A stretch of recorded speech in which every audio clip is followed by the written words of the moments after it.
Hello, welcome or welcome back to my channel and welcome to another reading vlog where I'm gonna be reading The Way of Kings. So The Way of Kings is book one in the Stormlight Archive series, which is fantasy and is part of the Cosmere universe.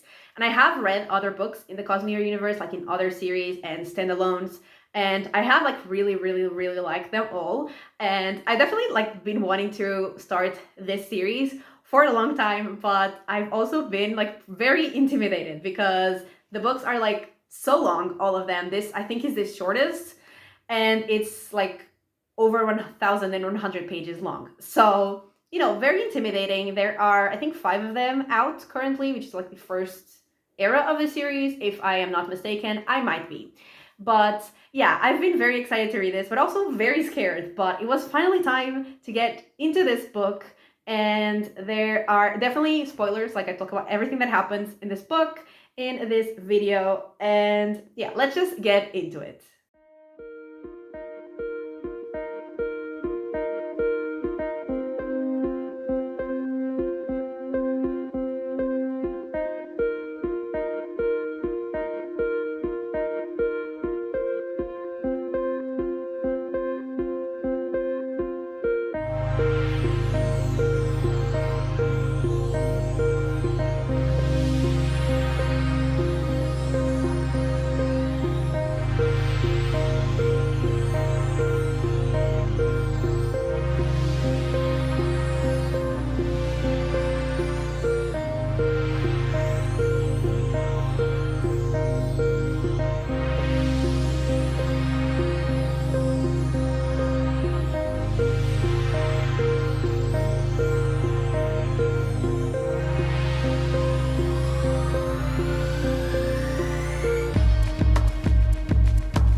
Okay, so I'm here with my first update for The Way of Kings.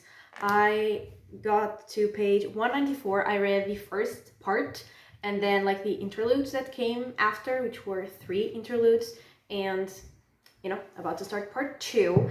And I am confused, I'm pretty lost. I understand what's happening in the present, what I'm reading about, the characters, what they're doing right now. Understand that. That's great. But the context, both the fantasy context and the historical context, even the political context, I am lost, which I 100% expected, because not only is this a new fantasy series, it's also a new massive fantasy series. So I expected to be 100% lost. So I am not fully 100% lost, so that is already a win for me. But basically this book starts with a prelude, I still don't know how to say this word, but it's 4,500 years before the main story, and that's what I'm the most confused about, because I have no idea what happened there. But basically there were 2 people, beings, creatures, talking, saying that the Oath Pact had ended. So, the Oath Pact ended. And then we move on to 4,500 years later to basically the present. I mean, a couple years before. I think 5 years before the rest of the story. And the king is killed by someone. And then, now in the present, the son of the king, who's now, the new king, wants revenge. And we are following, in this first part, we follow 2 characters, and they were Kaladin and Shalon. And Kaladin, he was basically at the beginning, he was leading a section of an army, but then things happened and he ended up as a slave, and he was sold to an army, and he is now building bridges. He's on, I think, bridge 4, and they're building bridges and fighting, and basically what they go through is brutal. They carry the bridges and then they're shot at and they die, basically. So, you know, most of the people that he meets, that he like works with, die. So that is, you know, brutal and horrifying and depressing and traumatizing. And so, you know, he's obviously not having a good time, and he's feeling really sad that, you know, he can't really help anyone. And especially because like his dad, he was a surgeon, and like his dad wanted him to be a surgeon, and because like he could either like save people by, you know, being a surgeon, doctor, whatever, or kill people by being a soldier. And so his dad didn't want him to be a soldier, but he obviously ended up being a soldier, and you know, he's feeling really bad about it.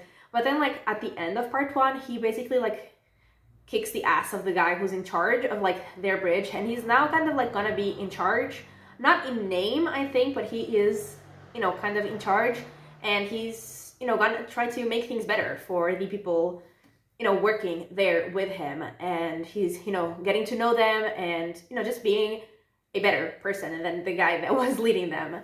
And yeah, that's pretty much what we've gotten with him. Obviously like a lot more small things, but basically it, I think. And then with Shalon, she is like going to try to get sort of an apprenticeship, I think, with this woman called Jasna. And I mean, she wants the apprenticeship supposedly to like help save her family, because like her parents are dead and, you know, her family is struggling. But actually what she wants is Jasna's soul caster. She wants to steal it and to take it, and that is actually like what she wants from it. And actually one of the interludes is from the POV of one of her brothers, so we also see him and like what he is like expecting from her, or not really having that much faith in her, but also not wanting to do it himself. And so yeah, she is like rejected by that woman because like she doesn't have the, you know, level of skill that she's looking for. But she keeps like trying and trying and trying and trying to get accepted, until eventually like she does get accepted, and now like the first step of her plan is complete. She is like in that woman's life, and she will find a way to steal the Soulcaster. I think it's Soulcaster, what it was called. So yeah, that's also what we've gotten from her, and that is pretty much like where I'm at. And also know that there are some sort of creatures, I guess, that are called the Spren, and there are different sorts of Spren. There's like the, I think the one that's with Kaladin is a wind spren. I could be wrong, but like she's the one that like motivates Kaladin to like, you know, do something about it, to like fight and whatever. And I think her name is Syl. And then with Shalon we see creation spren, I think, because like she draws and there are creation spren. And also like when we were seeing like the past from Kaladin's father, I think he talked about rot spren, disease spren, something like that. And I assume they're like real little creatures, but I'm not entirely sure. And also we've heard about shard blades and shard plates, which like shard blades I'm assuming are like swords, and shard plates are like armor, like magical swords and armor, I think. Like I said, I'm very confused about like all of the fantasy parts, but yeah, I think that's what's happening basically, and I'm really liking it. I'm really liking to get to know the characters and like to get to know the world, even though, like I said, I'm still very confused, still very lost. But yeah, I'm definitely invested in these characters. Like we've already seen a lot of brutal things, and you know, I'm getting attached to the characters, more Kaladin than Shalon. But yeah, I'm really liking it. I'm really curious to see where this is gonna go, because I've only read like less than 20%. So, you know, there's a lot to go for sure. But yeah, I'm having a good time. I'm liking it. I'm curious. I'm intrigued. I'm invested. Yeah, I'm really liking it. And so I'm gonna read maybe part 2, even though part 2 is like way bigger than part 1. So I don't know if I'm gonna read the whole thing before updating you, or if I'm gonna update you like halfway through. Not entirely sure, but I'm going to read some more, and I will be back.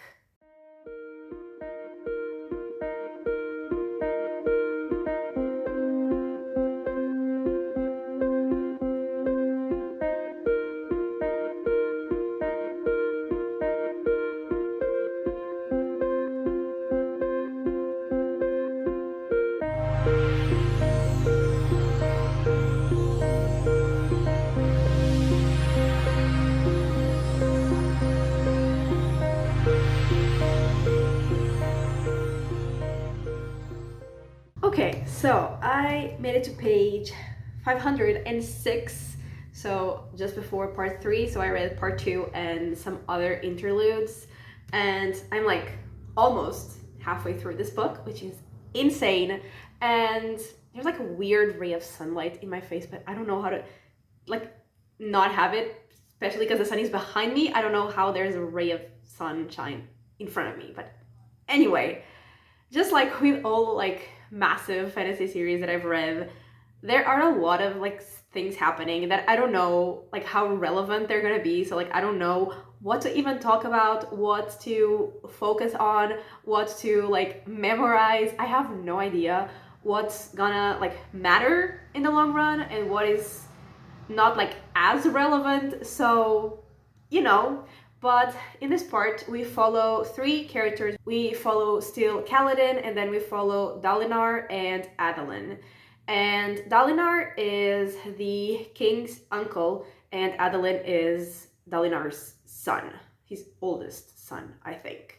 And they are like all basically like in the fight, in the war that the king is, you know, fighting against the people who killed his father, or like the I guess nation, the group of people that killed his father, because like the assassin himself, like they haven't caught him and they don't really know like why he killed the king, because like the people, the group of people, nation, whatever, that like supposedly was responsible, like they have taken like claimed responsibility for killing the king, but they gave like no reason as to why they did it. And like the assassin wasn't even like one of those people. So I'm confused, and I guess they're confused too. But yeah, we are seeing them, they're like in the war, and we learn more about like shard blades and shard plates, and apparently they're like relics from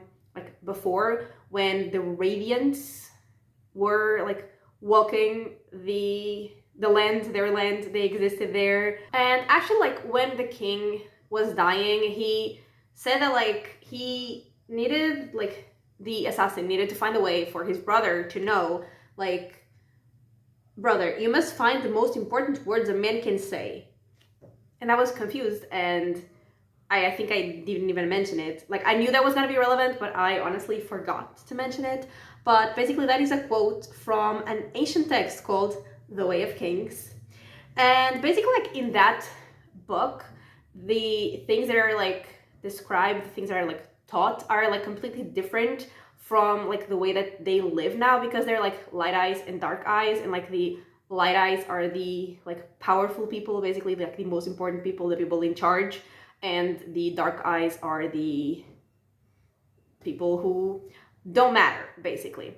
And in the book, like The Way of Kings, it talks about like society, you know, differently. And Dalinar is like being kind of obsessed with that book, although like he can't read, because apparently men in this society, like they don't read. It's like kind of shameful if a man can read, so like only women can read and like only men can fight. So there's that. But he's like, he asks his, I don't know what the title is, but a woman there to read the text to him, and he's like obsessed with the book and like what it says. And like Dalinar has visions, like he hears voices which say like unite them, and then like he has visions every time there's a storm. He has visions, and like in the vision that we saw, he was like in the past, and like one of the people who was there told him, spread the word, signs like this one are not without import, a desolation is coming. And I think like that person and like someone else were the Radiants. I think, I could be 100% wrong, but I think so. He had that vision like while there was like a storm going on, and it kind of gave him some insight, and at the same time kind of made him like even more confused and more lost. And like people, like they notice that he is, you know, having visions, and so people think that he's like going insane, and they're not really like trusting him to lead anymore.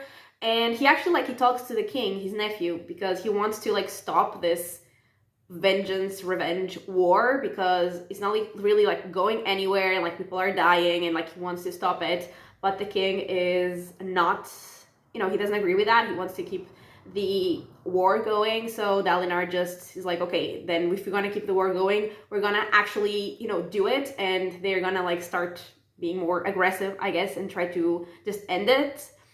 And then with Kaladin, he is, still in Bridge 4. He is still trying to get the men to, like, train more so they can be, like, more fit to not die as easily. Because basically, like, what the bridgemen do is, like, they carry the bridges and they're, like, bait for their enemies to start, attacking and, like, come forward.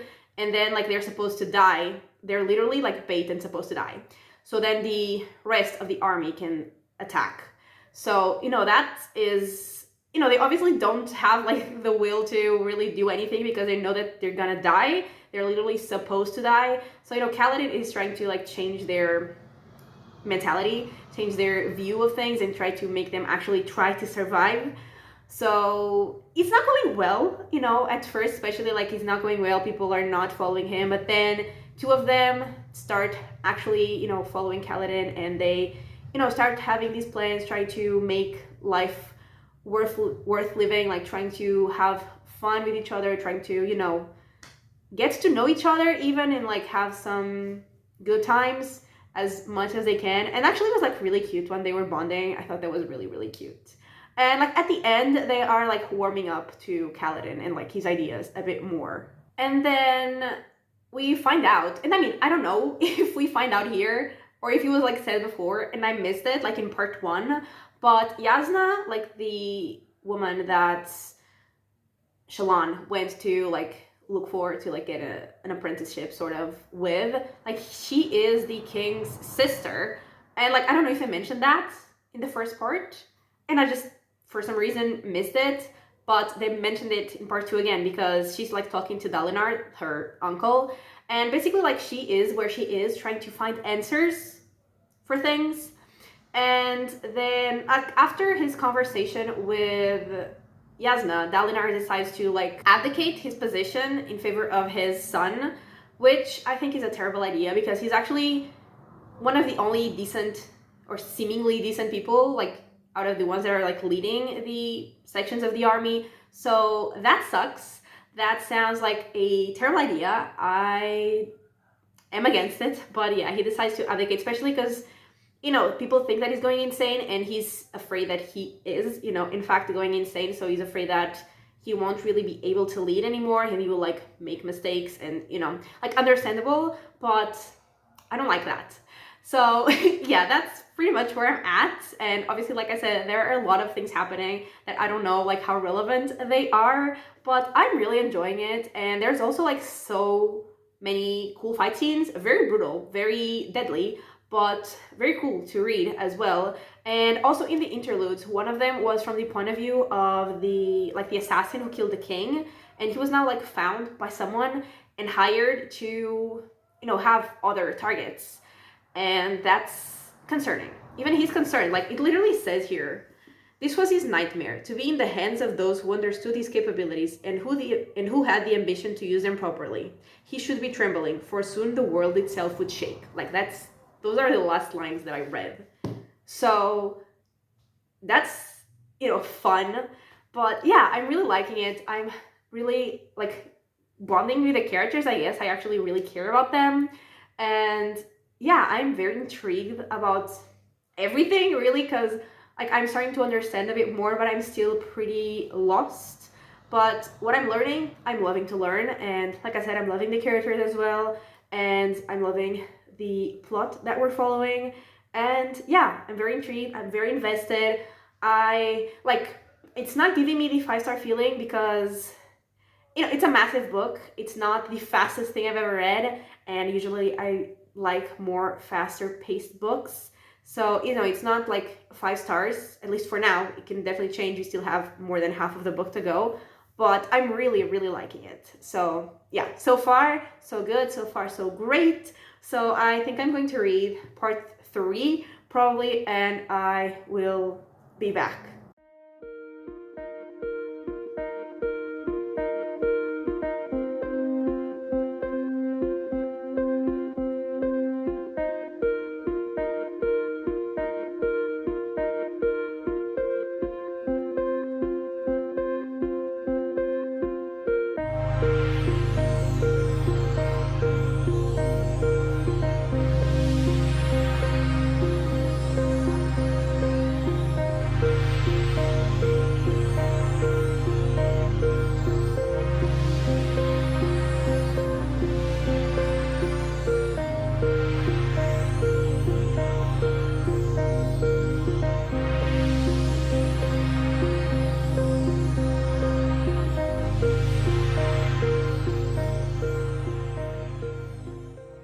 Okay, so I have made it to page 814, and that's this much, which I think is like 70% around that.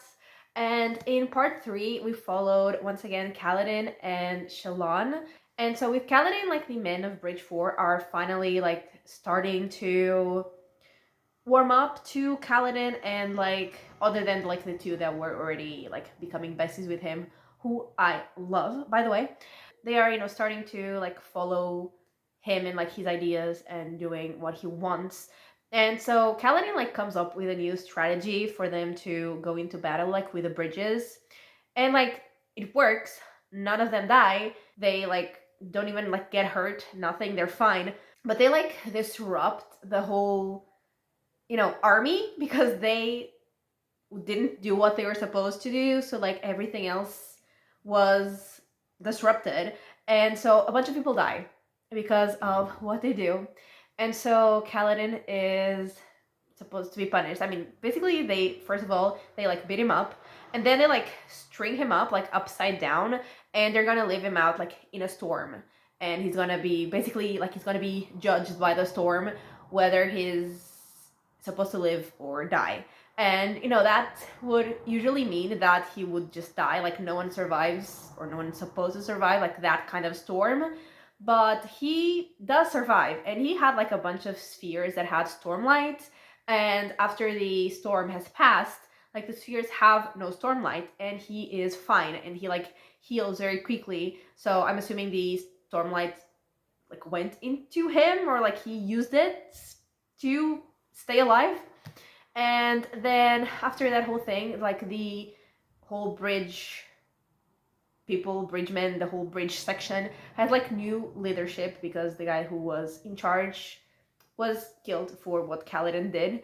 And they are like, they want to give the bridgemen like more work. They don't want to give them like any free time. So after they're done like with the fighting part, they have like other duties, and like Bridge 4 gets obviously the worst duty. And Kaladin is like very discouraged with all of that because all he was trying to do was like save these people, trying to like give them a reason to live for, and like trying to get them to survive. But he realizes that they're not supposed to survive, so like why bother trying? But now it's like his men who are trying to like cheer him up and trying to make him want to fight. And so they do like decide to come up with a plan to like fight and run away, basically. And we also get like more of Kaladin's backstory, like how he became, first of all, like how he became a soldier, because he was supposed to be a surgeon, like he had decided to be a surgeon, but then there was like a guy going from like town to town to take people to be soldiers. He would take volunteers if there were volunteers. If there weren't enough volunteers, he would just take people. And they like had chosen his brother, like his younger brother, to go. And so Kaladin had like a whole Katniss moment to like, I volunteer as tribute and I will go. And like he couldn't actually replace his brother, but he could like join him so he wouldn't be alone, you know, in the war. But his brother ended up dying anyway. And you also learn like how he became a slave, because basically like he killed a shard bearer, so he would like win the shard blade and the shard plate for himself, but he didn't want it because he didn't want to be like a Light Eyes, who are like the people that he hates. So, you know, he like gave it away to one of his like soldier mates, basically. And the guy who was like their leader basically like wanted the shard blade and the shard blades for himself, and he didn't want like any witnesses that could say that he hadn't been the one to earn it. So he killed like all the other people like that were there. They saw Kaladin like win the shard things, and he didn't kill Kaladin because like he killed the shard bearer to save like his boss. So since he saved his life, he was like spare Kaladin's, but like he made him a slave. So what like a nice thank you, right? Yeah. So yeah, we also learn about that. And then like Kaladin has a vision like in the present, and there's like a voice in his vision that says, "Child of Tanavast, child of honor, child of one long since departed." The southern voice shook Kaladin. He floundered in the air. The oath pact was shattered. Men ride the storms no longer. The voice was thunder, crashing in the air. The oath pact is broken. Child of honor. Odium comes, most dangerous of all 16. You will now go. More softly, the voice answered. Odium reigns. So, there's that. And then after that, like, I think this was also the last thing that we had with Kaladin. He was like talking to one of his men, saying that he thinks that he's cursed because like everyone around him dies. He can't really save anyone, and he's the only one that never seems to die. And like the other guy is saying, there's no reason to think that the Almighty hates you. And Kaladin said, except if there is no Almighty, there might be something else. I don't know. A lot of the soldiers I knew were superstitious. They talk about things like the old magic and the night watcher, things that could bring a man bad luck. I scoffed at them, but how long can I continue to ignore the possibility? What if all these failures can be traced to something like that? So that sounds interesting. And that is everything with Kaladin. And now with Shallan, she actually like gets news that she needs to like hurry up and steal the Soulcaster and go home like as fast as she can, like as soon as possible. And then she's talking to Yasna like about religion, because like they're all very religious, and Yasna doesn't, like, she's not religious. So there's like a bunch of like religious people there like trying to convert her, and she doesn't like believe in the Almighty or whatever they call it. And they're talking about religion, and like she says that like the religious people, because one of them, they're called the Ardents, like the, I guess, sort of priests. They're called the Ardents, I think. And one of them is like getting really close to Shallan, and Yasna tells her that he's going to ask Shallan to steal Yasna's Soulcaster. And I was like, oh, that might be her way to actually like steal the Soulcaster and like blame it on someone else. But yeah, they're talking about all that, and then they also talk about some creatures, the Voidbringers, I think is what they call it. And like no one even really knows if they actually existed or not. And also like the people like that are in the war, they talk about chasm fiends. They're like creatures that are in the chasms. And I think someone like saw a drawing of the Voidbringers and said that it looked pretty much like the chasm fiends. So like I don't know if they actually are the same thing, because someone thought that, okay, maybe they drew like the most horrible thing they could imagine, and that was that. But yeah, they have that whole conversation, and then like Shallan is very conflicted on what to do, because on the one hand she feels like she needs to steal the Soulcaster to save her family, but at the same time she kind of like likes Yasna, and also she's really liking to be there and learning, like she's really enjoying the life that she has there now. So she's very conflicted. But then like Yasna does something that Shallan doesn't like really like. So she ends up like stealing the Soulcaster and like replacing it with her father's like broken one. But then like some time passes, like a few days, and Yasna like hasn't commented at all about the Soulcaster. And Shallan once again gets news that like she needs to like leave, and she will leave like in a week.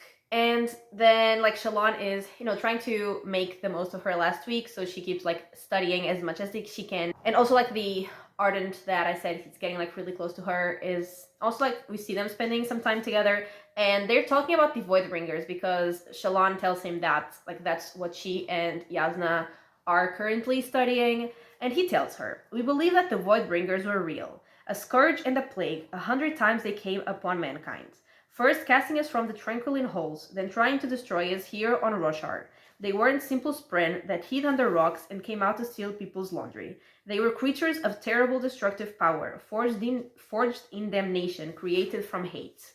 Everything has its opposite. The Almighty is a force of good. To balance his goodness, the Cosmere needed the Voidbringers as his opposites. I don't think you want to get into the deep theology of this. Suffice it to say that the Almighty's pure goodness created the Voidbringers, but men may choose good without creating evil, because as mortals they have a dual nature. Thus, the only way for good to increase in the Cosmere is for men to create it. In that manner, good may come to outweigh evil, which, like, is surely a concept. And then he says, I told you the basics. The Voidbringers were an embodiment of evil. We fought them off 99 times, led by the heralds and their chosen knights. The 10 orders we call the Knights Radiant. Finally, Harietium, I obviously butchered that name, Came the last desolation. The Voidbringers were cast back into the Tranquiline halls. The heralds followed to force them out of heaven as well. And Roshard's heraldic epochs ended. Mankind entered the era of solitude, the modern era.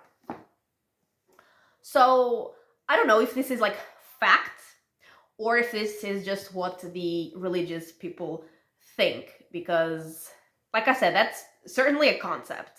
And then she tells him that she's going to leave, and so he asks her to draw him.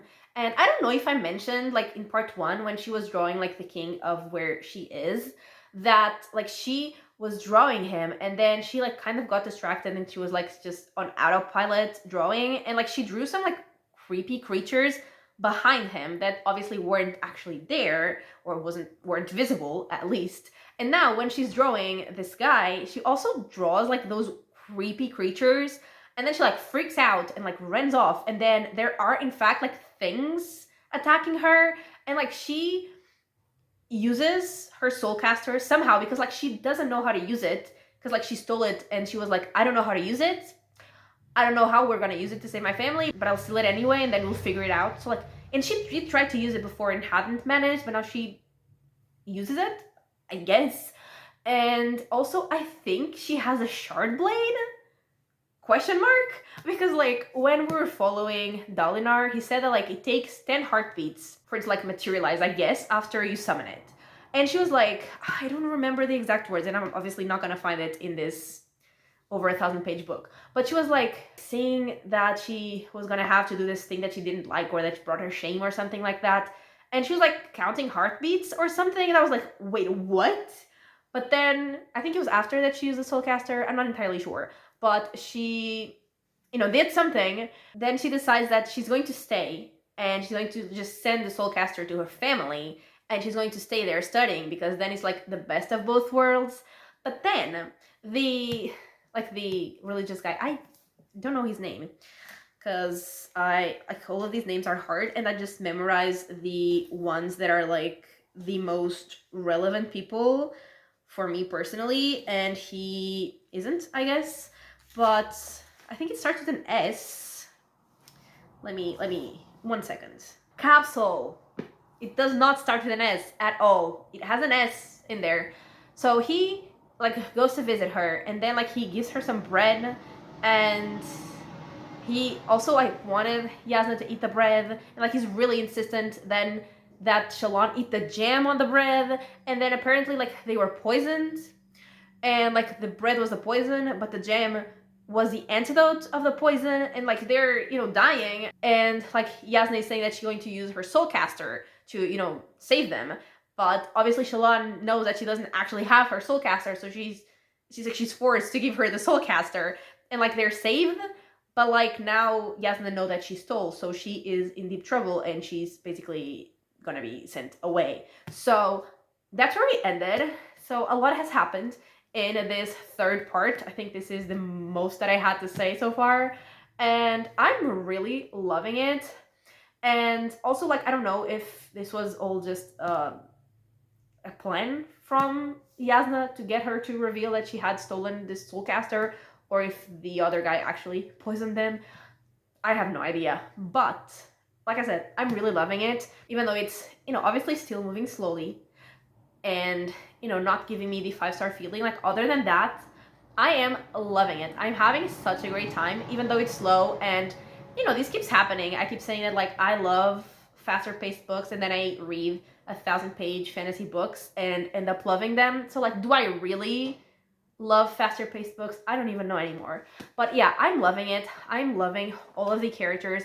I'm loving to, like, start to understand the world, even though I'm clearly from this update still very confused, but what I understand I love, and I'm very, like, invested in these characters' lives already, and, like, in their journeys and in what they're trying to do, especially Kaladin. Like, I do like Shallan and Yasna's plotline, but I'm, like, definitely way more invested in Kaladin, like, his story, and, like, him as a character. And also Dalinar, like, I missed Dalinar already, because I really like to follow him in part 2, and, obviously he wasn't in this part, so, but he will be in part 4, because it says Dalinar, Kaladin, Adolin, and Navani. And Navani is the King's mother, the king and like Yasna's mother. So I'm very excited to follow them again. But yeah, I'm having such a good time. It's like very intimidated. Even after I had started reading the book, when I was in the beginning, I was like, I don't understand what's going on. I don't know what's happening. I am very confused, and I was very intimidated.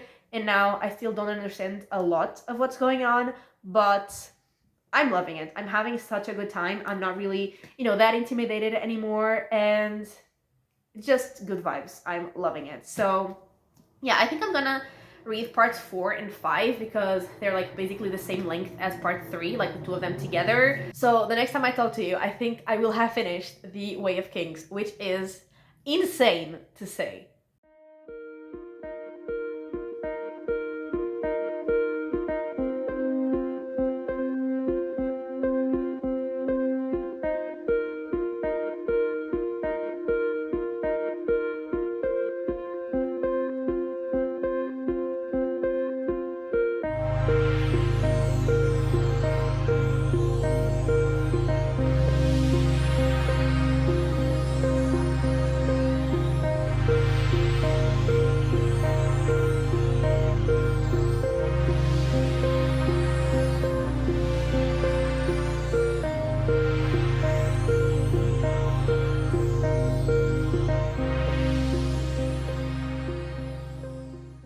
Okay, so I have finished The Way of Kings. I finished this massive book, and in this last part, since I last talked to you, actually the last 2 parts, we see Dalinar having like another vision, and he has like, this time he's seeing like something that was like, historically very relevant, and he is talking to like, or supposedly talking. He then realizes, I think, that the person who we thought was like talking to him is just like talking and like not talking to him specifically, like not answering his questions. He's just talking, he's just speaking. And Dalinar asks, will someone tell me why? This is it, isn't it? The day of recreance, the day you betrayed mankind. But why? None of them answered. It was as if he didn't exist. People spoke of betrayal, of the day the Knights Radiant turned their backs on their fellow men. What were they fighting, and why had they stopped? 2 orders of knights were mentioned, Dalinar thought, but there were 10 orders. What of the other 8? And then the Radiant, who's there, says, they are the first. Dalinar recognized the depth of that voice. It was the voice that always spoke to him in these visions. They were the first, and they were also the last. The night of sorrows will come, and the true desolation, the Everstorm. And then it also says that like the glow from within the weapons had completely vanished. And then he, like, the vision ends and he is, like, with his sons again. And we also see, like, the wit, the, like, King's wit leaving because, like, he talks about the Cosmere. He says, unfortunately, the Cosmere takes precedence over free food. Watch yourself, Dalinar. Life here becomes dangerous and you're at the center of it. And I feel like he's a character that we have seen before in, like, other series. And, like, I don't know, like I'm terrible with names, so like I don't know if his name his name sounds familiar, but I don't know if it's because I've like actually seen this character before with this name particularly, or if I've seen him with another name, because I'm terrible at memorizing character names. Like while I'm reading the book, usually it's fine. After like that book is done, I remember the story, but the names of the characters, they're gone.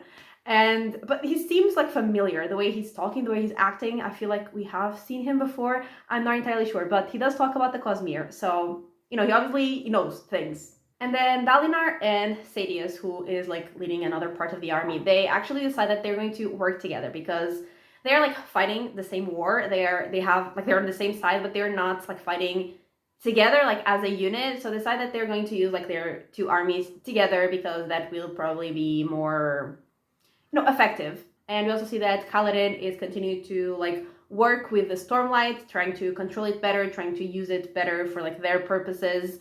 And he actually like starts glowing. Still, like supposedly the Windspren is actually not a Windspren. She's a Spren, but not Windspren. And like she has been changing ever since like meeting Kaladin. She has been changing. She has been like remembering things that she didn't remember before, and has been like changing like herself. And then she says that like she's not a windspren, she binds things. And then like she and Kaladin are talking, and she says, I'm behind what is happening to you. I'm doing it. It's both of us, but without me, nothing would be changing in you. I'm taking something from you and giving something in return. It's the way it used to work, though I can't remember how or when. I just know that it was.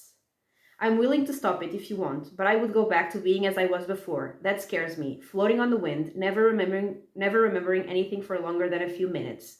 It's because of this tie between us that I can think again, that I can remember what and who I am. If we end it, I lose that. And then Kaladin is talking about like feeling like he's cursed because everyone always dies around him. He can never protect anyone. And he says, if I'm not cursed, then why do I live when others die? And Seal says, because of us, this bond, it makes you stronger. And then he is like, Kaladin talks to like one of his men, and that guy, he says, when I was young, my family belonged to a secret sect that awaited the return of the Radiants. I quit when I was just a youth. I thought it was nonsense. Some legends and stories. Nobody really knows what the Radiants could do. And Kaladin says that they're gonna find out, because basically, like the powers that Kaladin now has are like pretty much like they're similar to what the Radiants have. And then back to Dalinar, he decides that he's not gonna advocate anymore because he actually wants to understand their enemies better, because they don't really know much about the Parshendi, like the people that they're fighting. They know barely anything about them, and he says that, you know, it's important to understand the people you're fighting. And so he wants to stay in charge, he wants to learn more about them. And like in one of the days, in one of the battles, like Kaladin has like a new strategy for them to fight with, like using the Stormlight, and it starts going well, but then he is like in a lot of danger, and Dalinar actually saves him, which was pretty cool.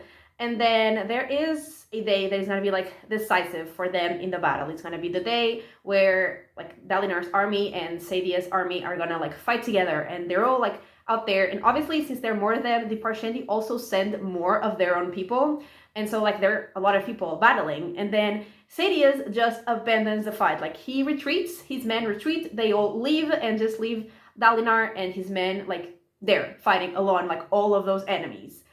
And like Kaladin and the bridge crews, they're all from like Sadia's army, but they like that was the day that they were planning to escape, and they had like the perfect opportunity because they were all retreating from the battle. So Kaladin and his men, like they had the perfect time. It was like the perfect time for them to escape. But then he saw that like the others had been abandoned like in the middle of this huge battle, so they decided that they were going to try to help like Dalinar and his men, like the army that had been left alone there. And so they're, you know, fighting together, and actually like with their help they managed to, obviously like a bunch of people die, but they managed to actually make it out mostly okay, and Dalinar is fine and his sons are fine. I mean, one of them wasn't even fighting, but like the one that is fighting is fine. And Kaladin was like absolutely iconic fighting, and then he hears like a voice that says the words. A voice said, urgent, as if directly into his mind. In that moment, Kaladin was amazed to realize that he knew them, though he'd never been told to him. I will protect those who cannot protect themselves, he whispered, the second ideal of the Knights Radiant. And so, you know, after all of this, they can't really, you know, run away anymore. And Dalinar tells Kaladin that like he will protect him and his people, and he will like buy their freedom from Sadia's. And so they go back like into the camp after everyone, like Sadia's had told them, like the others, that they all had died, like it had been like tragic, and you know they had to retreat, and the others tragically had all died, but obviously they come back to the camp, and Dalinar like talks to Sadia's, like confronts him, and he like Sadia's says that like his men, his bridgemen are not gonna be like, he's not gonna give them up. But then Dalinar gives Sadia's his shard blade, like in exchange for the bridge crews.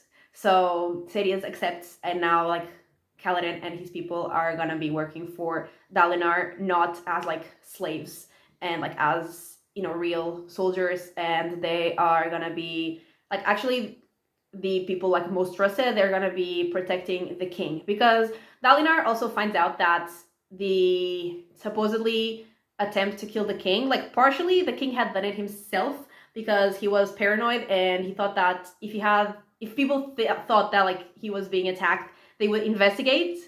But the other part, actually, someone had really tried to kill him. So there is obviously someone conspiring to kill the king, and they will be like his bodyguards, I guess. And Dalinar gets named like High Prince of War, and that is like pretty much what happened in part 4. And like in part 5 was really short, but we learned so much in part 5. Like every chapter that we were getting, every POV that we're getting like so much information. It was crazy. And so basically, firstly, with like Shallan and Yasna, we learned that like Yasna's soulcaster actually never really worked, and Yasna just used it to hide the fact that she can like soulcast on her own. And apparently so does Shallan, because Shallan soulcasted thinking she was using the soulcaster, but it never worked. So it was just her doing it by herself.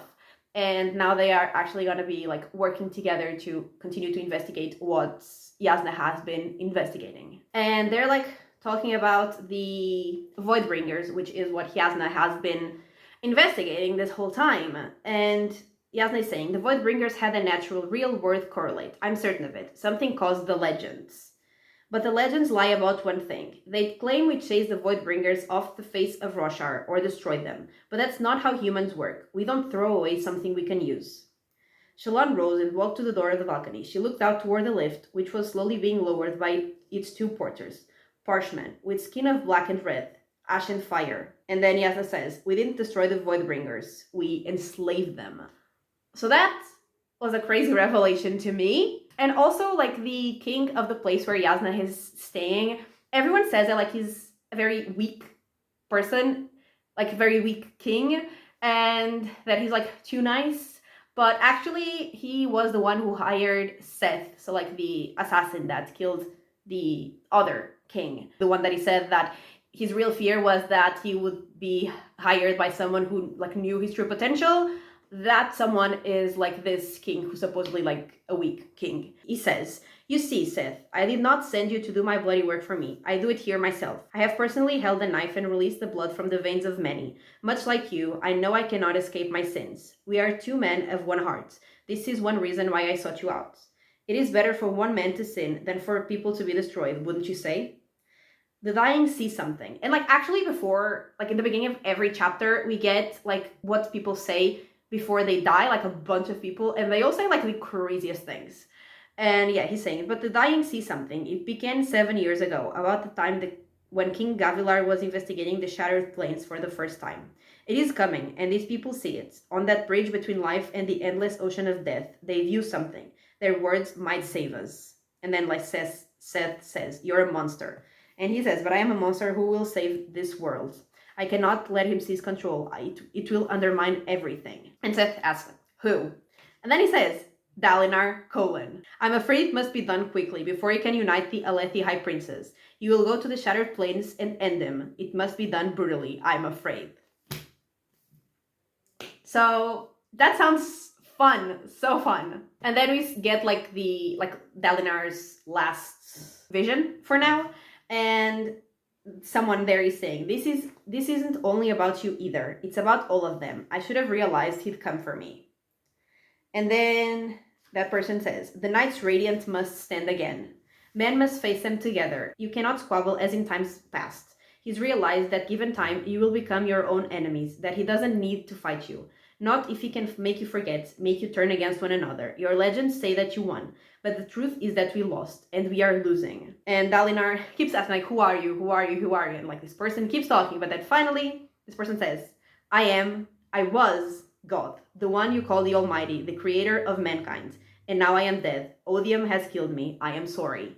And like in visions before, we had said that like Odium is coming. So again, fun. Sounds so fun for the future. And then the very end, like last page, like a person appears and says, I am Talon El Ellen, stone sinew, herald of the Almighty. The desolation has come. Oh God, it has come. And I have failed. So yeah, that's how the book ended. So let's go into my final thoughts. So starting off with the characters, as I usually do, and I guess starting off with Kaladin, because he's the first character that we follow, and he's actually the only character that we follow like throughout the entire book. like he is the only one that is in every part of the book. And so we definitely spend the most time with him, and I definitely like really connected to him, and I do really, really like him. I really like to also learn about his path, like how he got to where he is right now, and like all of the terrible things that have happened to him in his life. And it was really nice to see that like in the end he got to, you know, protect and save the people that he was trying to save. I really like that for him. So yeah, I really, really, really love him. And Dalinar, I also really, really love. Dalinar is such a cool, interesting character. And in all of the parts that like he wasn't present in, I was just like craving to get more from his POV. Like absolutely love following Dalinar. And he is, you know, he's actually seems to be a decent person, which I also appreciate. And we learn like a lot through him, like through his POV. So that was also really cool. And so like Kaladin and Dalinar are definitely my two favorites for now. Shalon, like I also like her, but I don't love her as much. I didn't like connect to her as much, although her plotline is also pretty interesting. And I feel like now it's gonna get even more interesting with like all the soul casting thing, and also like them investigating the Voidbringers further. I feel like it's gonna get even more interesting, and I do like her as a character as well. I just don't love her as much as the other two. And Yasna also seems to be a pretty interesting character. I'm also curious to see if we will get like chapters from her POV, because I feel like that would be cool as well. And yeah, in general, I do really like the characters, and the ones that I don't like, I think that also they're great characters because, you know, they're this, because like I dislike them so much that they were like done in like in a great way. And I love the plot as well. Like I was very invested from the beginning, even though when I had no idea what was happening. And even though this is the longest book that I have ever read, I was never bored throughout it. So like it didn't feel like it was that crazy long, except like obviously it took me a long time to read because it is massive, but I was never bored, and I expected that I would be. But no, I, even when like nothing crazy was happening, since I was like that connected to the characters, I was having fun and I was not bored at all, just like following them. And I love to learn like all about the fantasy part, and I'm still very intrigued about all of the fantasy things that I still don't understand. And also like the history, I like love to learn what I did learn, and still very intrigued about what I still don't know. And yeah, especially in the beginning, but I mean throughout the whole book really, I was very confused about everything, but very mostly just like intrigued and wanting to keep reading. And yeah, like the ending was absolutely insane, and it definitely got me very excited to keep going with the series, to see where it goes, to learn more about like the world and the magic and like all of it. And yeah, I really, really, really loved it. I had a great time. It just didn't give me like this 5-star feeling, maybe because I was so confused, especially in the beginning. Like maybe if I do one day reread this book, it will be 5 stars because I will understand things better, and that will probably help. But yeah, like other than that, I love it. I had such a great time, and I'm giving it 4.5 stars. And yeah, that is everything for this video. So thank you so much for watching. I really hope that you have enjoyed it. And if you did, give it a like and subscribe, and I will talk to you next time. Bye!